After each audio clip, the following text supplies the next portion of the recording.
Asociación de Centros de Estudios Gnósticos, Antropológicos, Psicológicos y Culturales. AC. www.acegap.org. La causa de la salida del Edén. La fornicación.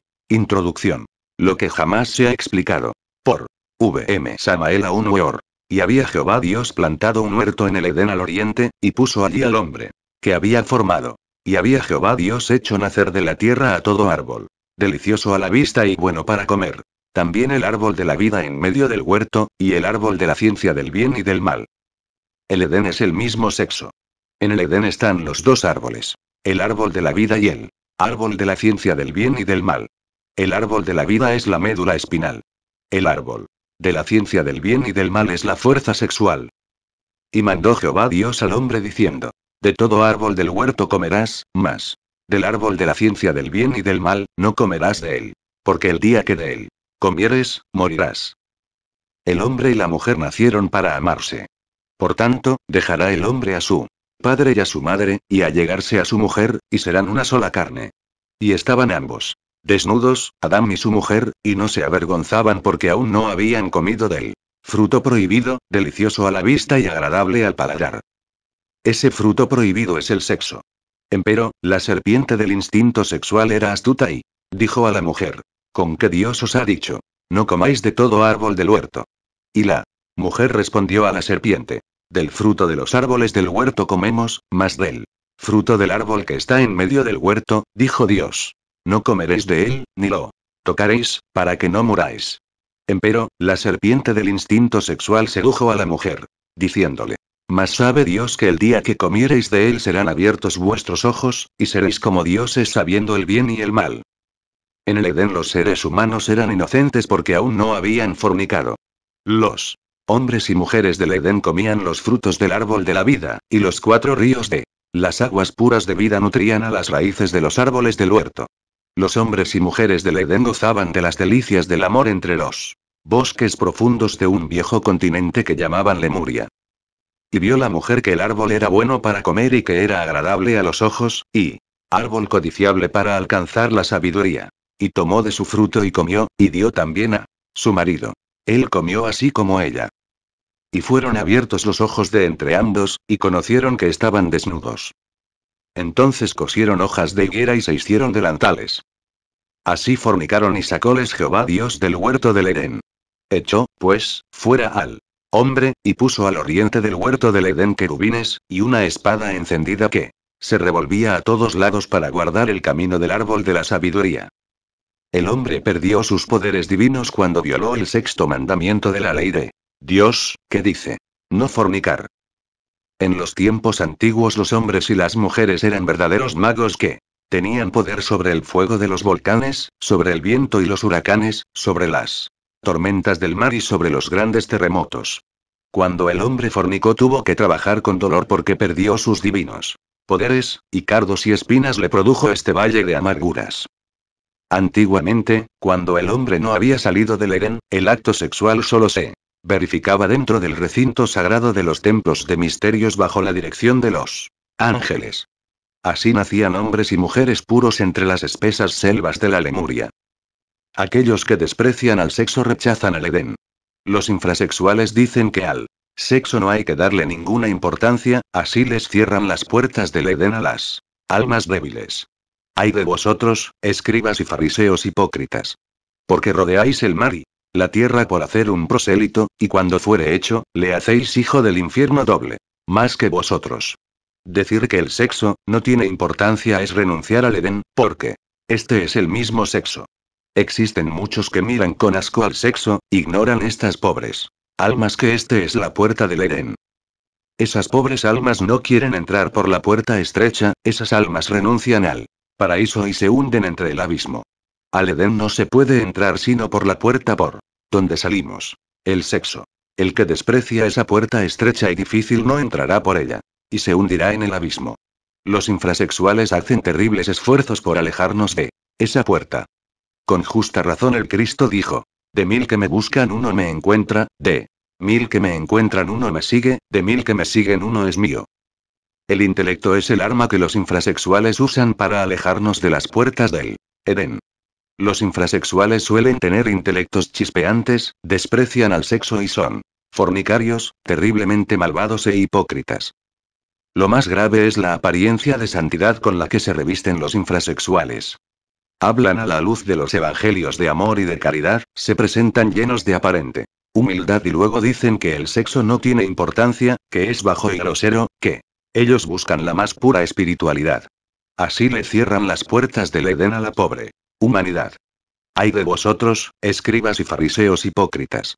¿Por qué cerráis el reino de los cielos delante de los hombres? Que ni vosotros entráis ni a los que están entrando. Dejáis entrar la importancia del centro sexual.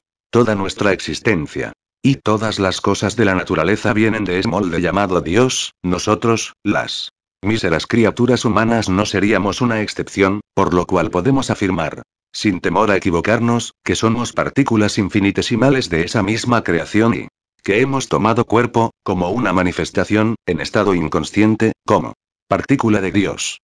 A luz de la verdad, tenemos que afirmar, basados en la experiencia, que la materia es el medio que utiliza la divinidad para su expresión empezando por una célula que se llama espermatozoo y óvulo. Esta es la etimología del ser humano. De tal manera que la semilla humana, nuestra simiente, es la condensación de ese principio infinito, de esa sustancia cósmica universal, que desciende a los frutos y sustancias alimenticias que ingerimos. De esa sustancia creadora, el laboratorio humano fabrica la semilla, la simiente, y así nacemos, nos desarrollamos, nos reproducimos, etc. Mas el ser humano se ha preocupado por perfeccionar, analizar, clasificar, estudiar las semillas de la gran mayoría de las especies, y la única que no le ha interesado purificar y clasificar es la suya, hasta el punto de llegar a un grado avanzadísimo de degeneración de la especie humana en su aspecto físico, moral, social, político, anímico, espiritual, etc. No obstante, a pesar de los múltiples adelantos científicos en el ámbito material, es casi nada lo que ha hecho para transformar su propia especie. El materialismo ateo ha llevado a los seres humanos a la más terrible negación de Dios, aferrándose a la materia, sin dar explicación del por qué ésta se convierte en energía y la energía en espíritu, y el espíritu viene de Dios y viceversa, o sea, que por muchas vueltas que le den tratando de ocultar el origen de todas las cosas, no podríamos esconder estos aspectos científicos que están a la vista de cualquier persona de cultura media. Por eso es que se hace indispensable el mejoramiento de la simiente humana, mediante un estudio consciente, etimológico y teológico de la raíz misma de nuestra propia existencia. Esto nos indica que mejorando nuestra semilla, mejoraría la calidad social, por lo que es necesario comenzar un proceso científico que cambie los valores de calidad inferior en valores de tipo superior. Pero para esto es prioritario ante todo, comprender la importancia del sexo. A través de muchos años el sexo ha sido considerado un tabú y siempre ha sido vetado por la humanidad. Hablar del sexo era algo así como para quedar excomulgado. Sin embargo, la humanidad aceptaba, y acepta, todos los vicios, aberraciones, sexopatías relacionados con el sexo. Fue a partir de la década de los 60 que se ha ido cambiando un poco el concepto respecto al sexo, pero desgraciadamente, en su gran mayoría, en una negativa, que en vez de elevar y regenerar a la humanidad, ha venido aumentando su corrupción. No confundamos el sexo con lo obsceno, lo grosero, que sirve solamente para satisfacer las pasiones animalescas, donde nos sumergimos en los abismos de la infrasexualidad. Si comprendemos a fondo lo que es el sexo, caeremos en cuenta que él es creador. Por él concebimos, por él nacemos, etc. Esta gran creación de la naturaleza y del cosmos sería imposible sin el sexo. Las plantas, los animales y los seres humanos se reproducen gracias al sexo. ¿Qué ocurriría si le quitáramos el sexo a todas las especies vivientes? Pues nuestro planeta se convertiría en una luna, en un cadáver. De tal manera, el sexo es lo más bello e importante de la creación. ¿Y qué tal si canalizáramos científicamente nuestra energía creadora? No hay duda que nos convertiríamos en seres superiores. Infortunadamente la gente, que en materia de sexualidad no sabe que no sabe, siempre ha creído indispensable que el varón desarrolle desde el comienzo de la adolescencia lo que se ha llamado la función natural eyaculatoria, diz que para su buena salud, impulsándole a gastar su simiente, porque acumularla es dañino. Esto dio origen a los prostíbulos y casas de citas. Pero si analizamos esta situación, encontramos que estas eyaculaciones prematuras afectan su salud en todos los sentidos, porque el material genético a esta edad todavía no ha completado su ciclo de desarrollo, y las células sexuales que está malgastando las necesita para ese proceso evolutivo. Y en cuanto a la buena salud, lo que hace es que se llena de enfermedades graves producidas por los estafilococos tales como las venéreas, sífilis, y qué decir del SIDA, etc.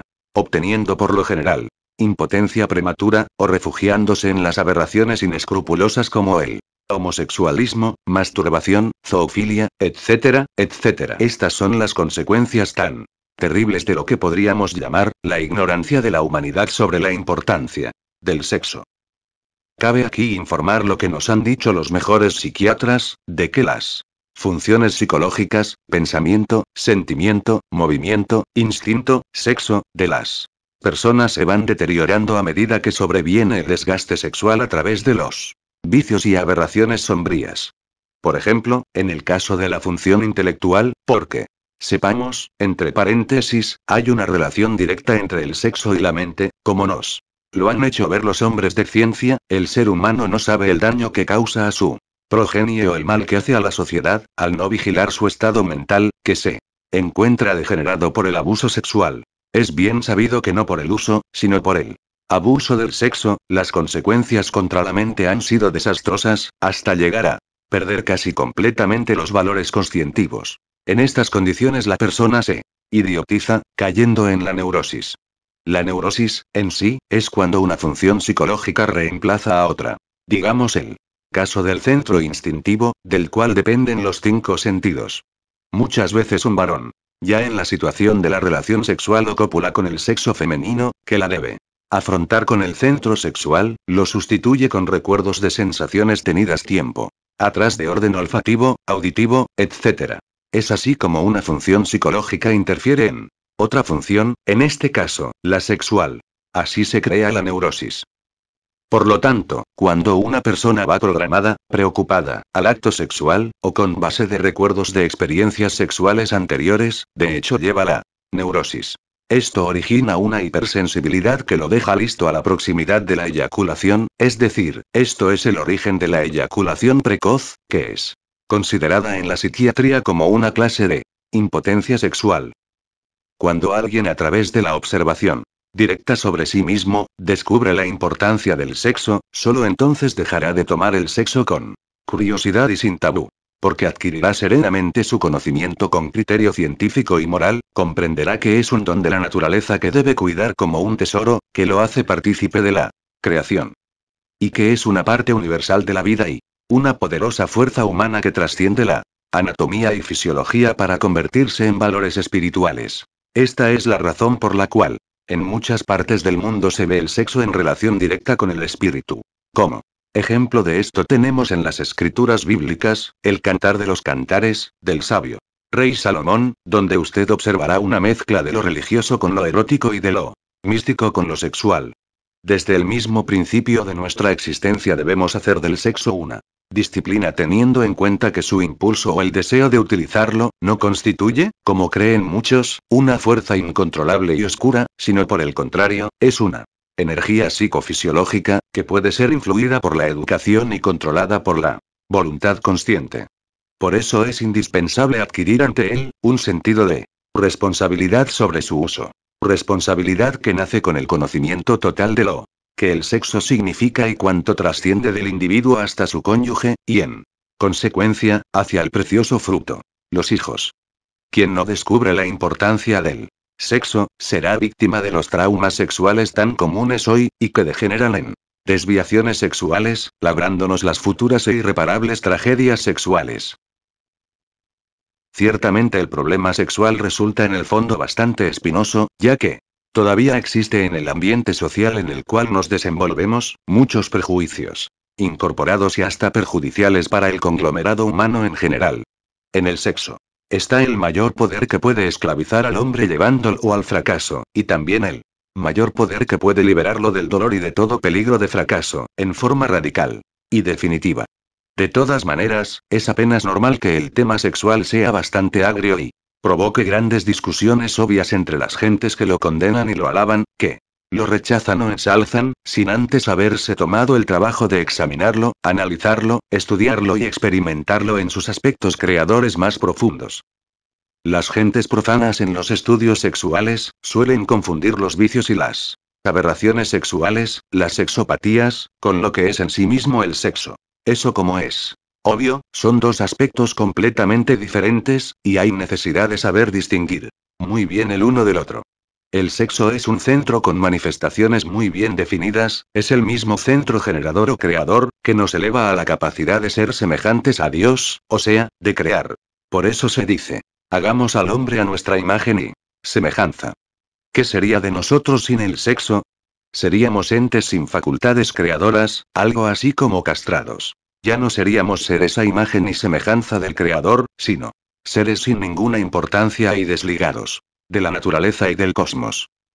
El sexo es tan importante en la vida del ser humano, que hay necesidad de estudiarlo, cuidarlo y no degenerarlo con cientos de vicios y aberraciones. No debemos abusar de él, pues el que sufre las consecuencias es el organismo, porque él elabora las variadas sustancias bioquímicas que constituyen los elementos vitales para nuestra existencia, sin las cuales, él se deteriora, envejece y entra en decrepitud para luego morir. Así venimos a sufrir las consecuencias y por consiguiente la pérdida de facultades importantes en lo psicosomático y en lo psicofisiológico. No hay que confundir el sexo y la sexualidad normal, con la infrasexualidad, que es la sexualidad de tipo inferior, como es el caso de los masturbadores, adúlteros, zoofílicos, prostitución, homosexualismo, etc., que conduce a perder torpemente la energía creadora. Y es verdaderamente estúpido que teniendo una máquina tan maravillosa como es el cuerpo físico, que transforma etapa tras etapa el alimento que ingerimos, en la energía más importante para su salud, para su bienestar integral, para luego, movidos por pasiones lujuriosas, la perdamos en satisfacciones mediocres, convirtiéndonos en pobres criaturas esclavas de su mal uso. Una cosa es el sexo y otra muy diferente es que con él nos entreguemos a los vicios más abyectos y a las abominaciones más execrables. El sexo es el centro de gravedad de todas nuestras actividades. Observe usted, por ejemplo, una fiesta, todo gira alrededor del sexo. En la reunión social del club, del salón comunal, etc., encontramos el mismo caso, siempre es así. Las sexopatías se dan por actitudes negativas mentales que tomamos en su contra, violando sus principios, sus leyes, desconociendo lo constructivo y beneficioso que es para todos los actos vitales de nuestra existencia, porque si no lo respetamos como entidad creadora de la vida, porque se dice que Dios nos da la vida, pero ¿a través de qué instrumento nos da la vida? Pues a través del sexo, entonces no podremos respetar su concepción enmarcada en lo divino, ni podremos practicar lo bueno, lo conveniente, pues atrofiaríamos su significado, ya que es simple, sencillo y natural, y encaminado a los propósitos del espíritu. El conjunto de glándulas que trabajan para la sexualidad, suprarrenales, próstata, ováricas, etc., hay necesidad de estimularlas y cuidarlas en alto grado, con el fin de equilibrar las bases fundamentales que nos permiten mejorar la calidad de la vida individual y colectiva, para transformar así la calidad de nuestra sociedad. Un sistema práctico de cuidar el centro sexual, es no permitir que funciones como la pensante o la instintiva, por ejemplo, lo encaucen hacia reacciones meramente animalescas que generen luego toda clase de hábitos malsanos, o que lo encasillen en costumbres infrasexuales. Sino por el contrario, aprendiendo a ver en él valores altamente espirituales, como el de crear y volver nuevamente a crear, poner en él pensamientos puros, porque deviene de manos puras, de un ser superior que nos los dio, y que por eso siempre debemos conservarlo con todo su esplendor dentro de los principios del amor y la ley, para que pueda darnos las más sublimes notas vibratorias de felicidad, tranquilidad, paz y armonía. No conviene para el sexo, que nuestra mente interfiera con cualquier dosis de pornografía, sensualismo, lecturas morbosas, y cosas así por el estilo, porque lo sacan de su esfera gravitacional llevándolo al desastre total. Esto es como si sacáramos a un planeta de su órbita, marcharía peligrosamente dentro del concierto de los mundos y vendría finalmente a ocasionar una gran catástrofe, porque chocaría contra otras masas planetarias. Si el sexo nos fue dado para hacer creaciones de cuerpos físicos y cuerpos psicológicos, como el cuerpo celestial del que habla Pablo de Tarso, mediante un procedimiento antiquísimo conocido como el coitus reservatus, ¿por qué tenemos que sacarlo de su esfera y utilizarlo para realizar con él toda clase de aberraciones y sexopatías, si así no es creador? ¿Acaso practicando el homosexualismo, el lesbianismo, la masturbación, la zoofilia, etc., podemos crear en el ámbito físico o espiritual? ¿Y si lo usamos para esas sexopatías, acaso no lo estaríamos sacando de su cauce, de su esfera correcta? Es obvio que de hacer esto, de cierta manera blasfemamos contra Dios y sus leyes divinas, porque esto infecta nuestra vida, ya que vamos contra el principio creador, contra aquello que nos da la vida en abundancia, contra aquello que llevamos muy dentro y llamamos el Padre que está en secreto. Toda actitud negativa que vaya contra los órganos creadores es algo que niega a Dios, y de hecho esta posición es una peste que corrompe nuestra mente y nuestro corazón, permitiendo que nuestra vida esté al servicio de valores inhumanos y antiespirituales. Cuando perdemos el respeto y la veneración al sexo, cuando desconocemos el más elevado principio de creación de él, entonces de hecho nos convertimos, como lo podemos observar de manera directa en el ámbito donde nos desenvolvemos, en una verdadera bestia humana, sin Dios y sin ley, y aunque presumamos de gran señor, no pasamos de ser una lacra, renegando con hechos de nuestro Creador, que nos dio el sexo para que cada de uno nos creara como él.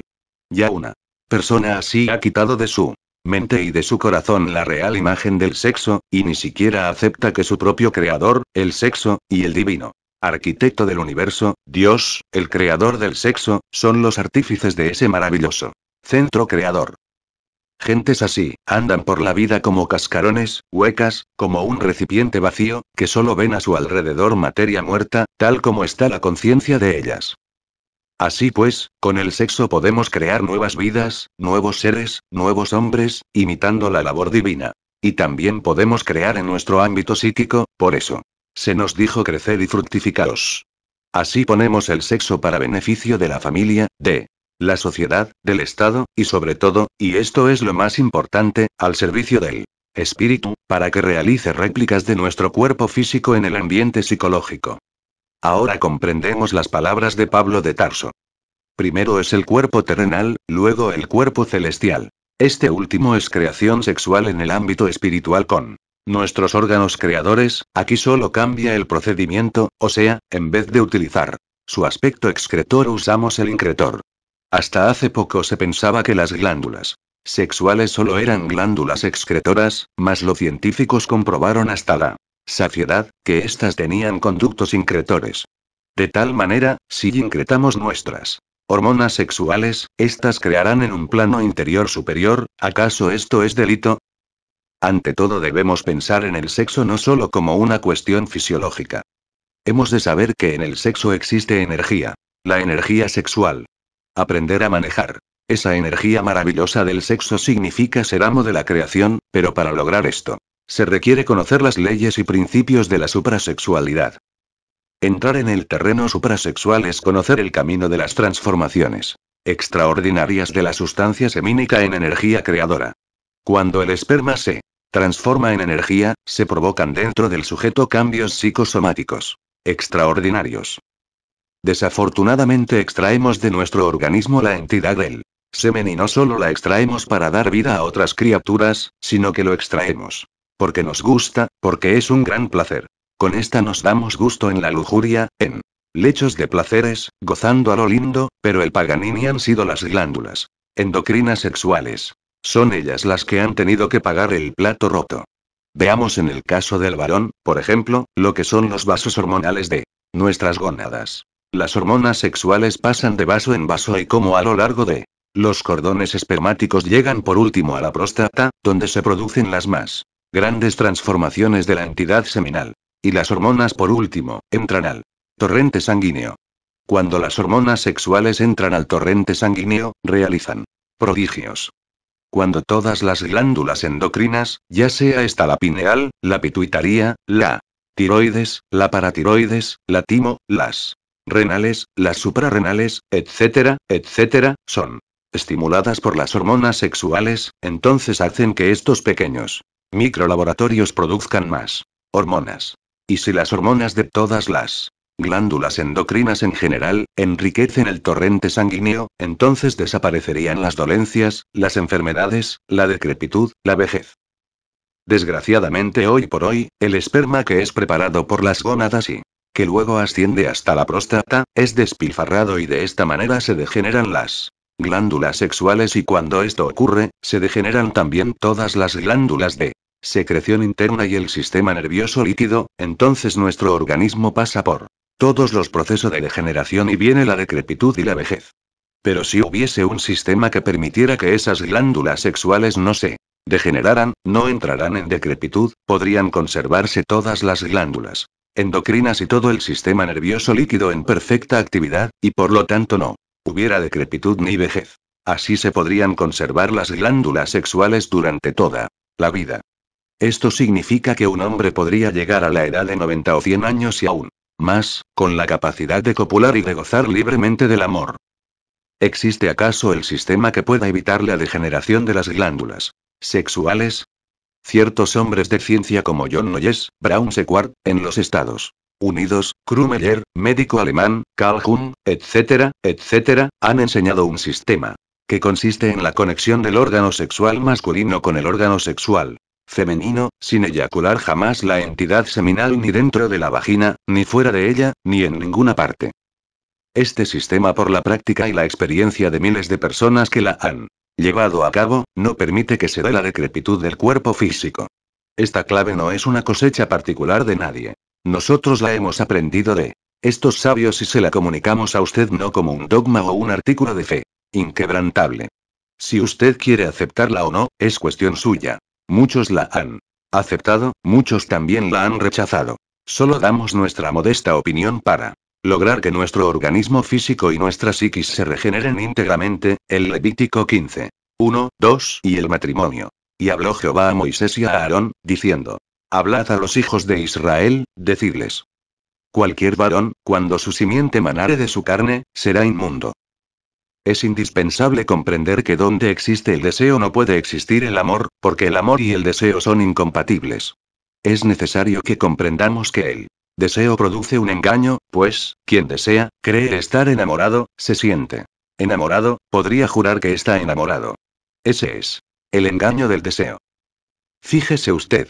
¿Cuántas veces vemos parejas que dicen que se adoran, pero después de casados, ¿por qué el castillo de naipes se derrumba y qué queda? La triste realidad. Aquellos que se creían enamorados, en el fondo no se aman y el fracaso, después de satisfecho el deseo, es inevitable. Entonces solo escuchamos quejas, lamentos, reproches y lágrimas. Ese es el caso patético de todos los matrimonios. Entonces, ¿dónde estaba el amor? ¿Qué se hizo el amor? Amar cuando hay deseo es imposible. El yo es deseo, y el yo es infrahumano, inhumano, bestial. Por lo tanto el yo no sabe amar. El amor tiene su clima propio, su sabor, su felicidad. Esto solo lo conoce quien ya desintegró el deseo animal. El amor no se parece a nada de aquello que la gente llama amor. Lo que la gente cree ser amor, es tan solo deseo engañador. El deseo es una sustancia engañosa que se combina en la mente y el corazón para hacernos sentir algo que no siendo amor, nos hace creer firmemente que es amor. Solo la horrible realidad que se presenta después de consumado el acto sexual, o sea, satisfecho el deseo, viene a demostrarnos claramente que fuimos víctimas de un engaño. Creíamos estar enamorados y realmente no lo estábamos. Si en los hogares solo reinara el amor y la sabiduría, el mundo fuera un paraíso. Pero la humanidad no sabe amar, confunde el deseo con amor. Solo cuando la conciencia se libera del yo, puede y sabe amar.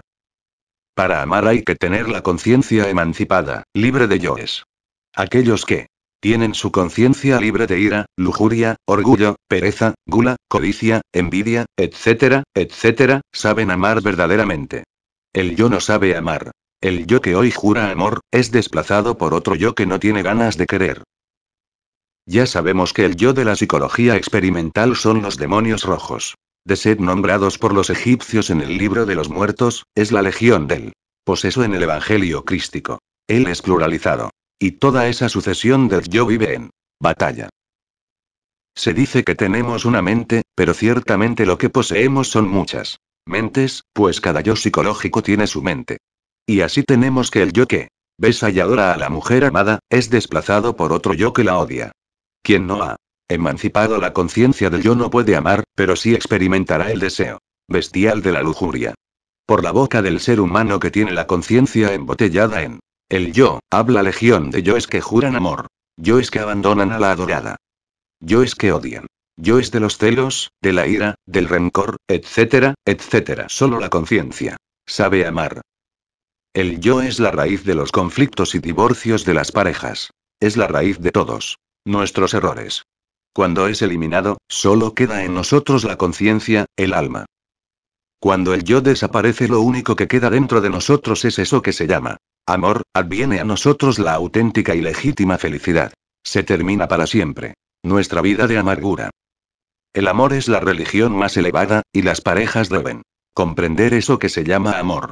Realmente, el amor es la única fuerza que puede salvar absolutamente al matrimonio. El sexo es la piedra básica sobre la cual tenemos que edificar el templo para nuestro Señor el Cristo. Por eso se nos ha dicho: la piedra que desecharon los que edificaron, esta fue hecha por cabeza de esquina. Por el Señor es hecho y es casa. Maravillosa esto. Esta piedra, el sexo, es desechada por los infrasexuales, que presumen de perfectos, por monjes, monjas, sacerdotes, célibes, prostitutas, homosexuales, masturbadores, abusadores del sexo, etc. Es realmente maravillosa que esta piedra, considerada como tabú, pecado o sencillamente como instrumento de placer, sea puesta como cabeza de esquina del templo. Por lo tanto os digo que el reino de Dios será quitado de vosotros, y será dado a la gente que haga a los frutos de él. Y el que cayere sobre esta piedra, será quebrantando. Y sobre quien ella cayere, lo desmenuzará. Mateo 21. 42, 45. Te doy amor, en el cual está contenido todo el sumum de la sabiduría. Hermes Trismegisto. No son hormonas o vitaminas de patente lo que se necesita para la vida, sino auténticos sentimientos del tú y yo, y por ende el intercambio de las más selectas facultades afectivas, eróticas, entre el varón y la mujer. Y este intercambio solo es factible a través del secreto secretorum de los sabios. Conexión del lingam yoni. Falo útero, sin eyacular jamás el ens seminis. Esta clave nos lleva a la unidad del alma, y lo sexual pierde el carácter de sospechoso y menospreciado que solo se acepta secretamente y con cierta declarada vergüenza. Por el contrario, es puesto al servicio de un maravilloso gozo de vivir. La ascética medieval rechazaba el sexo calificándolo como tabú o pecado. La nueva ascética se fundamenta en el sexo. Es claro que el matrimonio fuera del adulterio y de la fornicación, la base de todos nuestros errores o pecados, es la clave de toda felicidad y del auténtico amor. Conexión falo-útero sin eyaculación del ens seminis, significa evadirnos de la sombría corriente cotidiana del acoplamiento vulgar común y corriente y nos permite entrar en la esfera luminosa del equilibrio entre materia y espíritu. Pero hablemos claro y sin ambajes. Solo renunciando a la concupiscencia animal, a la eyaculación seminal, en aras de la espiritualidad, es fundamental para experimentar en forma íntima y directa el suprasexo. Este suprasexo es verdaderamente el hilo de Ariadna que ha de conducirnos de las tinieblas a la luz, de la muerte a la inmortalidad, o sea, esta suprasexualidad nos permite influir conscientemente sobre nuestro mundo interior o anímico. En el Levítico 15. 1, 2, el Señor Jehová nos dice que quien tenga emisión, eyaculación, seminal será inmundo. Así pues, todo matrimonio debe considerar, reflexionar y cumplir con esta ordenanza, porque allí se prohíbe total y de manera absoluta el espasmo sexual. Aquellas parejas que se conectan sexualmente jamás deberían llegar al espasmo u orgasmo, porque ese es el mandamiento del amo del mundo, el Señor Jehová. Bien saben los fisiólogos que el espasmo es muy violento, y si se violenta el organismo, el resultado no se hace esperar. Impotencia, daños al sistema nervioso, etc. Es evidente que solo cumplen con el mandamiento del Señor Jehová aquellas parejas que tratan de superar el dilema dualista entre el mundo anímico y el de los sentidos, quienes dotadas de íntima recordación de sí, se hallan absolutamente libres de cualquier especie de hipocresía, mojigatería, negación y devaluación de la vida. Galeno ha dicho: triste est omne animal post coitum, praeter murierem. Gallamque. Esto es un real axioma, que en lo esencial es exacto en cuanto al sexo masculino respecta. En el amor nada importa ciertamente el dolor ni la alegría, sino solo eso que se llama amor. El amor se enciende con el amor, como el fuego con el fuego, el amor comienza con un destello de simpatía, se substancializa con la fuerza del cariño y se sintetiza en adoración. Lo que más desconcierta a los occidentales es la extraña y misteriosa mezcla de lo erótico con lo místico en la religiosidad oriental. La teología de los pseudo-cristianos ha considerado a la carne como hostil al espíritu. Pero en las religiones orientales, la carne y el espíritu son dos sustancias de una misma energía. Dos sustancias que se deben ayudar mutuamente. Esto solo lo comprenden los que practican suprasexualidad. En Oriente, la religión, la ciencia, el arte, y la filosofía son enseñadas con lenguaje erótico y exquisitamente sexual. Por ejemplo, Mahoma se enamoró de Dios, dicen los místicos árabes. Quienes hayan estudiado cuidadosamente el Cantar de los Cantares, del sabio Salomón, encontrarán esta delicada mezcla de lo místico con lo erótico que tanto escandaliza a los infrasexuales. La religión verdadera no puede renunciar a lo erótico porque sería su muerte. Muchos mitos y leyendas antiguos se fundamentan en lo erótico. Los suflés, una secta persa, escribieron sobre el amor de Dios en expresiones aplicables sobre hermosas mujeres. Esto escandaliza a los fanáticos del infrasexo. La idea del sufismo en la unión amorosa del alma con Dios es completamente sexual. Realmente, nada puede explicar mejor la unión amorosa del alma con Dios, como la unión sexual, deliciosa, del hombre y la mujer. Esa es la brillante idea de las teologías orientales. Si se quiere hablar de la unión de Dios y del alma, debemos hacerlo en el lenguaje erótico del amor y del sexo. Un gran amigo del V.M. Samael Aun Weor, le escribió desde la India, diciéndole: en el tantrismo hindú y tibetano, la yoga sexual positiva, maituna, se practica sin derramamiento seminal. Después de una preparación donde se aprende a realizar las prácticas de Laya Kriya juntos, se procede a la sadhana tántrica en la cual el esposo debe introducir el miembro viril en la vagina. Esta operación se efectúa después de un intercambio de caricias por parte de la pareja. El varón se sienta con las piernas cruzadas en una asana, postura, y la mujer absorbe el falo. La pareja permanece en connubio por un largo tiempo sin moverse, tratando de que el ego y la razón no intervengan, dejando que la naturaleza actúe sin interferencia. Entonces, sin expectación del orgasmo, las corrientes eróticas entran en acción, provocando el éxtasis. En ese instante el ego queda en suspenso, entonces intensas corrientes, semejantes a las electromagnéticas, que producen estáticos efectos, recorren los cuerpos. Una sensación de dicha inefable se posesiona de todo el organismo y la pareja experimenta el éxtasis del amor y la comunión con Dios. Lamentamos que la yoga, aquí en Occidente, se haya castrado quitándosele el suprasexo. De esta forma, la yoga sin suprasexo es como un jardín sin agua, o como un automóvil sin gasolina, o como un cuerpo sin sangre. Esa es la fatalidad. Los infrasexuales solo saben reír. Víctor Hugo dijo: el que ríe de lo que desconoce está en el camino de ser idiota. El suprasexo puede parecer demasiado difícil debido al yo pluralizado que habita en cada ser humano. Cada uno de esos yoes piensa distinto y tiene sus costumbres propias. Ahora ya nos explicamos tantos problemas en el hogar. El varón que hoy se entusiasma por una mujer, mañana la abandona. La mujer que hoy le es fiel a su marido, mañana se va con otro. Ese es el gran problema. En la psiquis del ser humano se lleva a cabo un continuo cambio de vista de un objeto o asunto.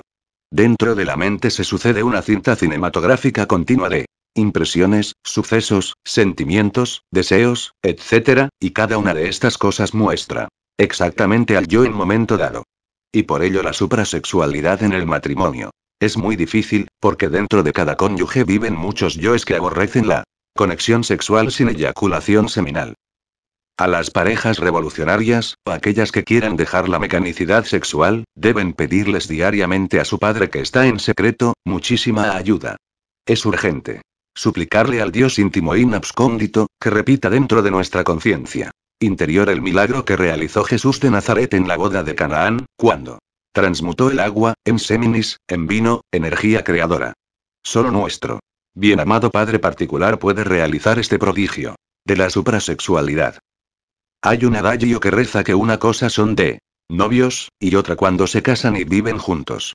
Esto se refiere al cambio radical de conducta que se observa en muchos varones una vez se casan. De novios eran dulces, generosos, tolerantes, puntuales, amables, en fin, una joya de altísimos quilates. ¡Qué belleza! ¡Qué nobleza de varón! Pero al llegar el evento del matrimonio, todo cambia y hasta se llega a la gente a preguntar: ¿qué demonio se metió en ese varón tan santo?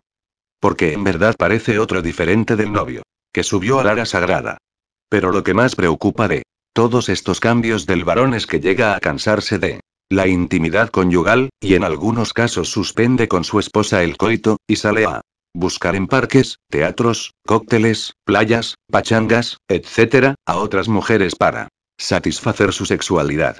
La pregunta que se hace normalmente cualquiera de estas situaciones: ¿a qué se debe ese cambio radical de comportamiento del varón?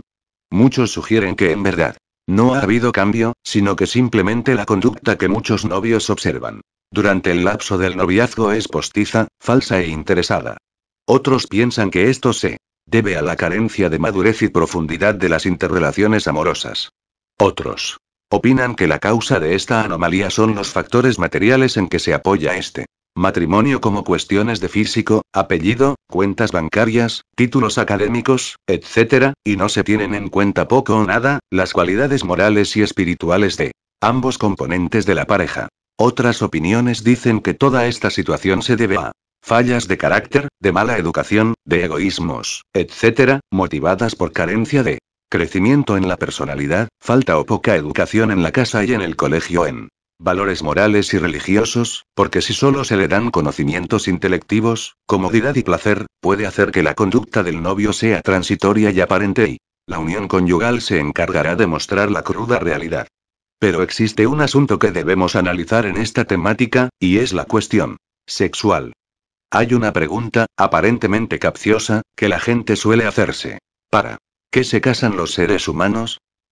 Pero se responde con mucha hipocresía: para ser felices. Entonces, si esto es así, ¿por qué el 99% de los matrimonios no son felices? La respuesta a esta pregunta es muy sencilla. Los seres humanos se casan por saciar sus apetitos sexuales disfrazándolos con amor infinito. Sucede que las parejas marchitan la hermosa flor del amor en su primera noche de bodas y las subsiguientes, descargando aquel imán que los inclinaba a buscarse y estar siempre juntos cuando eran novios. El sexo es como un imán poderoso que atrae al otro sexo opuesto, que también es otro imán, y ambos están cargados de poderosa energía electrónica, explosiva, volátil y substancial. De novios todo va bien porque los imanes están cargados de energía y valores substanciales, cuyos canales de expresión son los besos, las caricias, el tacto de la unión de las manos, las miradas amorosas y las sonrisas cariñosas. Si todo prosiguiera en esa tónica, sería un idilio inagotable, una dicha permanente, una auténtica felicidad sin límites, una eterna luna de miel, con las delicias y las mieles del amor real. Pero desgraciadamente, qué distante está la pareja de continuar con esa felicidad, pues, en su primera noche de bodas comienza la tragedia, porque los imanes, que son los que proporcionan la atracción y el sentimiento amoroso, se descargan con el espasmo, con el orgasmo, o sea, con la eyaculación seminal, y pierden la fuerza de atracción. Y esta situación se extiende incesantemente, noche a noche, eyaculando, la acción que origina todas las desgracias que actualmente cargamos, 1, 2, 3 y más veces.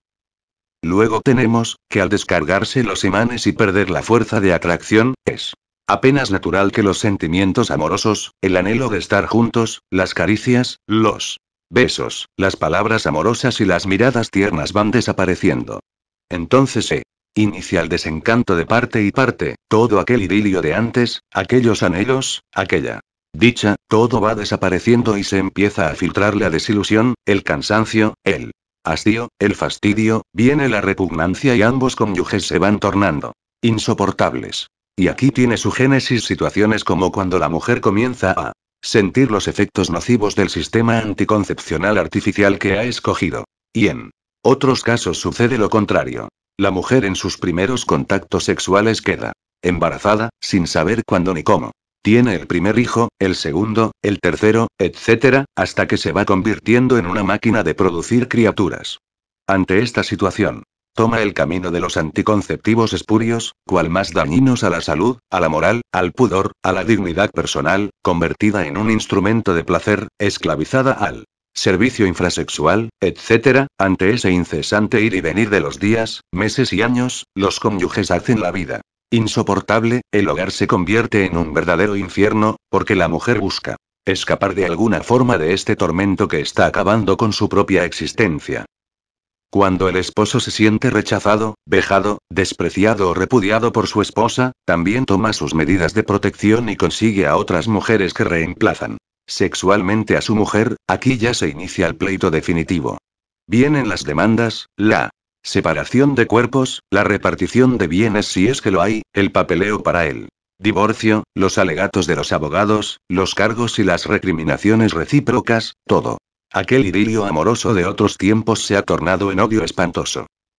Si analizamos los móviles que originan los divorcios y separaciones conyugales, encontramos que el punto céntrico de todos los problemas radica exclusivamente en el sexo mal utilizado. La falta de una cultura sexual para comprender que el sexo es para vosotros, pues, los que creéis, él es precioso, pero para los que no creen, la piedra que los edificadores, fundadores de sectas, desecharon, ha venido a ser la cabeza del ángulo. Y piedra de tropiezo, y roca que hace caer. Primera Pedro, 2. 7, 8. Todo el gran misterio de impedir los divorcios y las separaciones conyugales, solamente es posible cumpliendo con el sexto mandamiento divino. No fornicar, o sea, no eyacular el semen, de esto nos dice el Señor Jehová. Habló Jehová a Moisés, diciendo: Hablad a los hijos de Israel y decidles: cualquier varón, cuando tuviere flujo de semen, será inmundo. Levítico 15. 1, 2. Mientras no haya cumplimiento de esta gran ley, mientras violemos el sexto mandamiento del Decálogo de Moisés, no habrá amor, solo habrá deseos pasionales, lascivia, anhelos lujuriosos de eyacular el semen, de fornicar. Por eso se dijo: Amados, yo os ruego como a extranjeros y peregrinos, que os abstengáis de los deseos carnales que batallan contra el alma. 1 Pedro 2. 11.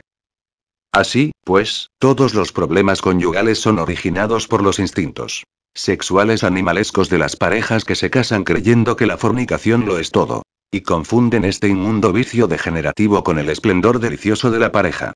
En los hogares que verdaderamente practican esta clave conexión del lingam yoni, órgano sexual masculino con el órgano sexual femenino, sin eyacular en la vida la entidad seminal, jamás se sucede un divorcio o una separación conyugal, porque los cónyuges cumplen la ley y la ordenanza del Señor Jehová. Quien cumple durante cada unión sexual, entre esposa y esposa en hogar legítimamente constituido, con la anterior ordenanza jehovística, consolidará la unión conyugal por toda una vida sin llegar jamás al cansancio, ni al hastío. Por el contrario, se llega a la ancianidad con el mismo amor que el de novios, porque siempre vivirán en una eterna y auténtica luna de miel. Para toda pareja que siga esta clave santa, le será repugnante e indeseable el divorcio, porque jamás querrá romper el eterno idilio que constituye. Honroso es en todos el matrimonio, y el lecho sin mancilla. Mas a los fornicarios y a los adúlteros juzgará Dios. Hebreos 13, 4. El amor es la base de la vida. A cada momento oímos hablar del amor, en las salas, en las calles, en los clubes, etc. Las gentes hacen diversos comentarios sobre los distintos problemas del amor, pero nadie ha comprendido a fondo lo que es esa fuerza misteriosa que dormita en lo profundo de todos los corazones humanos. Millones de personas han querido explicar lo que no se puede explicar. Y la gente, a través de sus elucubraciones mentales, quiere ajustar al amor a reglas fijas y frías, como si él fuera indiferente o estuviera sujeto a reglas. Muchos desilusionados dicen que del amor ven el final de una tragedia amorosa como una catástrofe, pero es que las gentes confunden lo que es una vivencia del amor con lo que es una pasión carnal. El amor no puede traer jamás desilusiones cuando lo que se siente es amor. El matrimonio a través del amor exige afinidad de pensamientos, afinidad de sentimientos, vivencias afines de las conciencias, que internamente sientan lo mismo, y aspiraciones idénticas. Cuando el matrimonio no se realiza con estas afinidades, entonces solo existe en él la relación genésica, o sea, lo único que los une es la relación sexual. Todo esto nos da a entender lo grave que es, el que el hombre o la mujer verifiquen el matrimonio por conveniencias propias o puramente social, lo cual da lugar a una serie de martirizantes condiciones que tienen que soportar los desposados, siendo para muchos una pesada carga o una tremenda tragedia para su oscurecida mentalidad. Por ello suele decirse, dolorosamente, que el matrimonio es una cruz muy pesada. Hoy en día la mujer no busca un hombre para casarse, como es lo natural, sino que busca un partido. Esto huele a banco, a negocio. Este partido implica que el sujeto sea adinerado, o que posea un cargo público o privado bien remunerado, o que tenga destacada posición social, o que haya logrado un título académico que le permita vivir holgadamente. Todo ello es un insulto a la majestad del amor, todo ello, solo dolor y desilusión puede traer. El varón joven siempre se le presenta una mujer pura y honesta con quien poder formar un hogar, y con la cual puede dignificar su vida y asegurarse una ancianidad patriarcal, en medio de un hogar lleno de amor y ternura con una esposa e hijos que velen por su ancianidad. Pero sucede que ese joven varón mal instruido con el ejemplo desolador y vergonzoso de sus mayores, también es amigo del cambio de mujeres, y con unas y otras pierde su juventud y virilidad llegando a la vejez sin hogar y sin mujer, y sin quien nadie por caridad le alcance un vaso con agua en su lecho de enfermo. Entonces busca y no encuentra, pide y no le dan. Ese es su castigo. Por eso dice Proverbios 5:22. Prenderán al impío sus propias iniquidades y detenido será con las cuerdas de su pecado. Realmente, así termina la vejez del concupiscente. La gente es esclava del sexo. El gnóstico es su rey. Porque el gnóstico sabe honrar el sexo y sabe que en su propia semilla radica la raíz misma de su existencia, su simiente es para autoprocrear, para vivificarse y redimirse. La humanidad se avergüenza del sexo, pero la humanidad de lo que debería sentir vergüenza es de su corrupción, no del sexo, porque el sexo no es culpable del mal uso que la humanidad ha hecho de él. Las enseñanzas gnósticas conducen a la raíz misma de nuestro ser, que es el sexo, que es el origen mismo de nuestra existencia, pues todo ser humano es hijo de un hombre y una mujer. Sin embargo, algunos pseudo virtuosos que quieren aparentar castidad, puritanismo, se horrorizan del tema sexual y de los nombres con que representan por motivos de enseñanza de las cosas que pertenecen al sexo. Parece que estos no saben que para el puro, todo es puro, y para el impuro, todo es impuro. Pues sepan ellos, que el hombre no lo transforma sino el sexo, y solo lo regenera el sexo, porque es hijo del sexo y por el sexo vive, por esa puerta entra al mundo y por ella sale, por esa puerta salió del paraíso y por ella misma volverá a entrar para conquistarlo. El que insulta al sexo, o se horroriza del sexo, insulta de Dios, porque Dios hizo al mundo a través de la fuerza sexual que está dentro de él. Del sexo solo se horrorizan los decrépitos, porque ya agotaron su savia en las bacanales y la fornicación.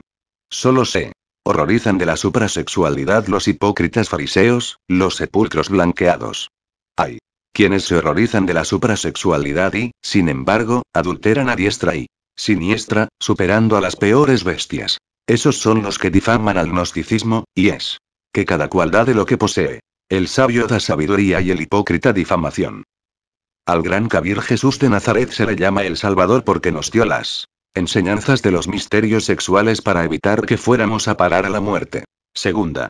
Su cuerpo de doctrina viene a ser como un puente tendido entre la materia y el espíritu. Y por ese puente tenemos que pasar del estado humanoide al estado de hombre y superhombre. Por eso él dijo: yo soy el camino, yo soy la verdad, yo soy la vida.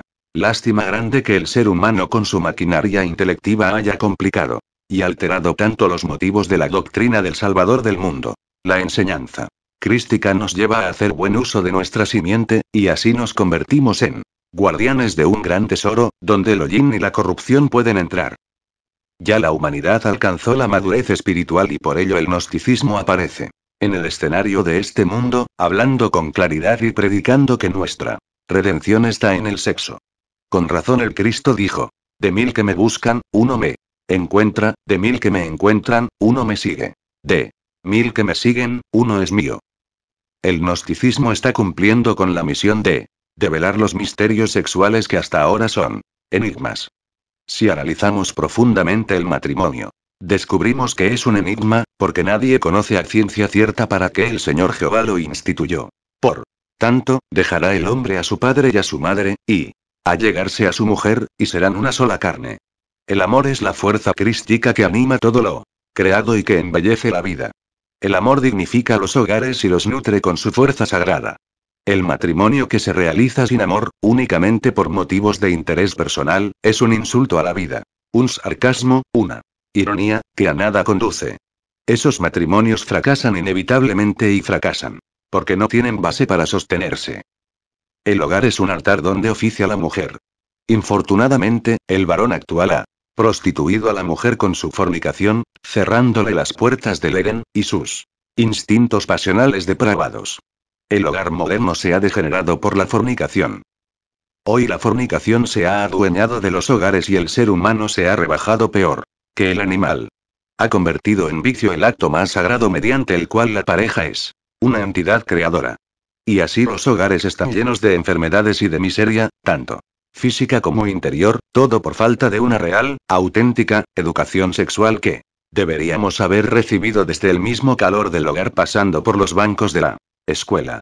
Varón y mujer, por favor, permítasenos decirles, que al formar pareja, solo amaos. El amor es la mejor religión asequible. Amar es lo mejor besar. Sí. En el momento supremo.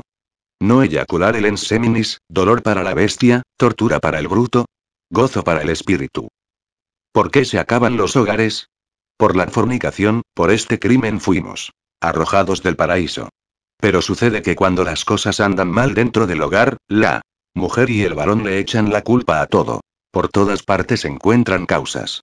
Pero no se les ocurre pensar en la verdadera causa. No quieren darse cuenta que su hogar ha sido destruido por la fornicación, o sea, por la falta de amor auténtico.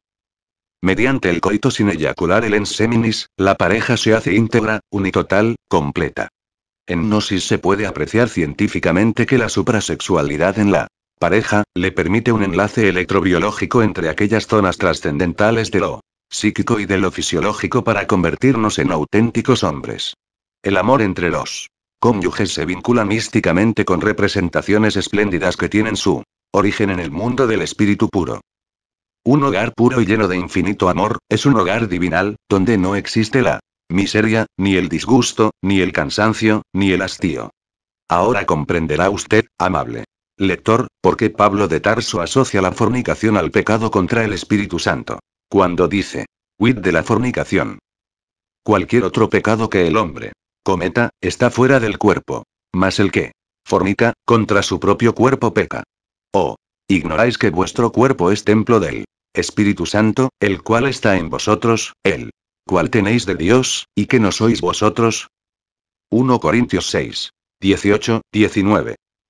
Cuando la pareja huye de la fornicación, tendrá un hogar donde solo existe la armonía, la música y el amor. Allí, solamente la dicha de amar. Allí, las flores sublimes del jardín del amor. Allí, el beso infinito de los labios tan puros que solo saben orar.